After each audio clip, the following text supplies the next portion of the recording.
Chapter 3 A Caucus-Race and a Long Tail. They were indeed a queer-looking party that assembled on the bank, the birds with draggled feathers, the animals with their fur clinging close to them, and all dripping wet, cross, and uncomfortable. The first question, of course, was how to get dry again. They had a consultation about this, and after a few minutes it seemed quite natural to Alice to find herself talking familiarly with them, as if she had known them all her life. Indeed, she had quite a long argument with the Lorry, who at last turned sulky, and would only say, "I am older than you, and must know better." And this Alice would not allow without knowing how old it was, and, as the Lorry positively refused to tell its age, there was no more to be said. At last the Mouse, who seemed to be a person of authority among them, called out, "Sit down, all of you, and listen to me. I'll soon make you dry enough." They all sat down at once, in a large ring, with the Mouse in the middle. Alice kept her eyes anxiously fixed on it, for she felt sure she would catch a bad cold if she did not get dry very soon. "Ahem," said the Mouse with an important air, "are you all ready?"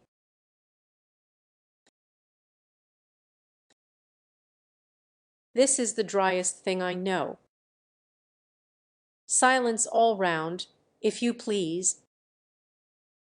William the Conqueror, whose cause was favoured by the Pope, was soon submitted to by the English, who wanted leaders, and had been of late much accustomed to usurpation and conquest.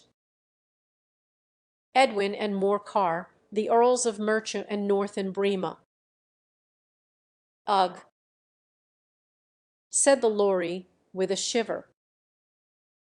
"I beg your pardon," said the Mouse, frowning, but very politely. "Did you speak?" "Not I," said the Lorry hastily. "I thought you did," said the Mouse. "I proceed. Edwin and Morcar, the Earls of Mercia and North and Brema, declared for him, and even Steggy and the patriotic Archbishop of Canterbury found it advisable." "Found what?"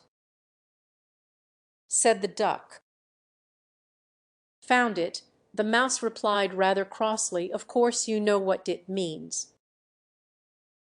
"I know what it means well enough. When I find a thing," said the Duck, "it's generally a frog or a worm. The question is, what did the Archbishop find?" The Mouse did not notice this question, but hurriedly went on, and found it advisable to go with Edgar Atheling to meet William and offer him the crown. William's conduct at first was moderate, but the insolence of his Normans— "How are you getting on now, my dear?" it continued, turning to Alice as it spoke. "As wet as ever," said Alice in a melancholy tone. "It doesn't seem to dry me at all." "In that case," said the Dodo solemnly, rising to its feet, "I move that the meeting adjourn for the immediate adoption of more energetic remedies." "Speak English," said the Eaglet. "I don't know the meaning of half those long words, and, what's more, I don't believe you do either," and the Eaglet bent down its head to hide a smile. Some of the other birds tittered audibly. "What I was going to say," said the Dodo in an offended tone, "was, that the best thing to get us dry would be a caucus race." "What is a caucus race?" said Alice. Not that she wanted much to know, but the Dodo had paused as if it thought that somebody ought to speak, and no one else seemed inclined to say anything.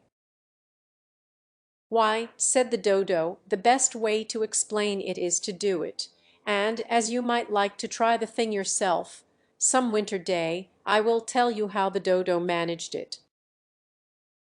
First it marked out a race course, in a sort of circle.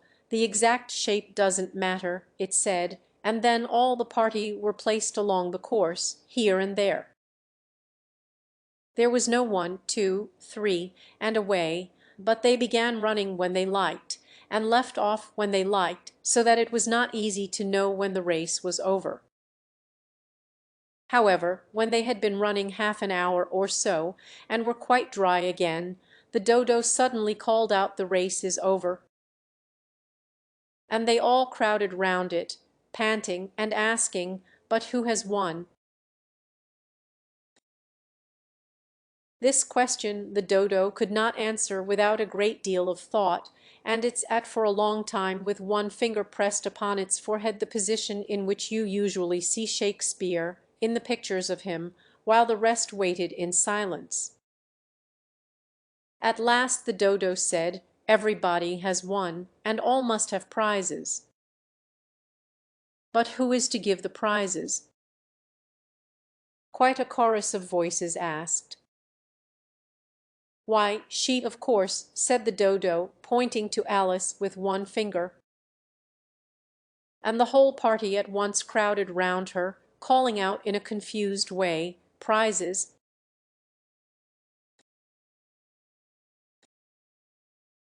Prizes!" Alice had no idea what to do, and in despair she put her hand in her pocket and pulled out a box of comfits. Luckily the salt water had not got into it, and handed them round as prizes. There was exactly one apiece, all round. "But she must have a prize herself, you know," said the mouse. Of course, the dodo replied very gravely. "What else have you got in your pocket?"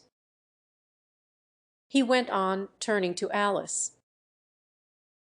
"Only a thimble," said Alice sadly. "Hand it over here," said the dodo. Then they all crowded round her once more, while the dodo solemnly presented the thimble, saying, "We beg your acceptance of this elegant thimble." And when it had finished this short speech, they all cheered. Alice thought the whole thing very absurd, but they all looked so grave that she did not dare to laugh.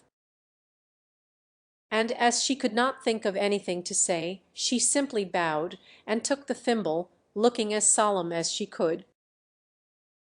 The next thing was to eat the comfits. This caused some noise and confusion, as the large birds complained that they could not taste theirs, and the small ones choked and had to be patted on the back. However, it was over at last, and they sat down again in a ring, and begged the mouse to tell them something more. "You promised to tell me your history, you know," said Alice, "and why it is you hate C and D," she added in a whisper, half afraid that it would be offended again.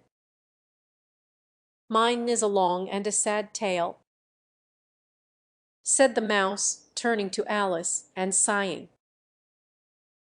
"It is a long tale, certainly," said Alice, looking down with wonder at the mouse's tail. "But why do you call it sad?" And she kept on puzzling about it while the mouse was speaking, so that her idea of the tale was something like this: "You are not attending," said the mouse to Alice severely. "What are you thinking of?" "I beg your pardon," said Alice very humbly. "You had got to the fifth bend, I think."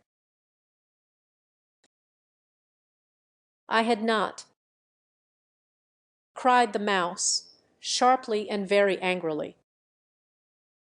"A knot," said Alice, always ready to make herself useful, and looking anxiously about her. "Oh, do let me help to undo it."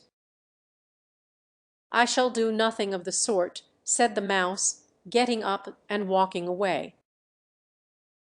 "You insult me by talking such nonsense." I didn't mean it," pleaded poor Alice. "But you're so easily offended, you know." The mouse only growled in reply. "Please come back and finish your story." Alice called after it, and the others all joined in chorus, "Yes, please do." But the mouse only shook its head impatiently and walked a little quicker. "What a pity it wouldn't stay," sighed the lorry as soon as it was quite out of sight. And an old crab took the opportunity of saying to her daughter-in-law, "My dear, let this be a lesson to you never to lose your temper. Hold your tongue, ma," said the young crab, a little snappishly. "You're enough to try the patience of an oyster." "I wish I had our Dinah here, I know I do," said Alice aloud, addressing nobody in particular. "She'd soon fetch it back." "And who is Dinah, if I might venture to ask the question?" said the lorry. Alice replied eagerly, for she was always ready to talk about her pet, Dinah's our cat. "And she's such a capital one for catching mice, you can't think. And oh, I wish you could see her after the birds. Why, she'll eat a little bird as soon as look at it." This speech caused a remarkable sensation among the party. Some of the birds hurried off at once. One old magpie began wrapping itself up very carefully, remarking, "I really must be getting home. The night air doesn't suit my throat." And a canary called out in a trembling voice to its children, "Come away, my dears. It's high time you were all in bed." On various pretexts they all moved off, and Alice was soon left alone. "I wish I hadn't mentioned Dinah," she said to herself in a melancholy tone. "Nobody seems to like her down here, and I'm sure she's the best cat in the world. Oh, my dear Dinah, I wonder if I shall ever see you any more." And here poor Alice began to cry again, for she felt very lonely and low-spirited. In a little while, however, she again heard a little pattering of footsteps in the distance, and she looked up eagerly, half hoping that the mouse had changed his mind and was coming back to finish his story.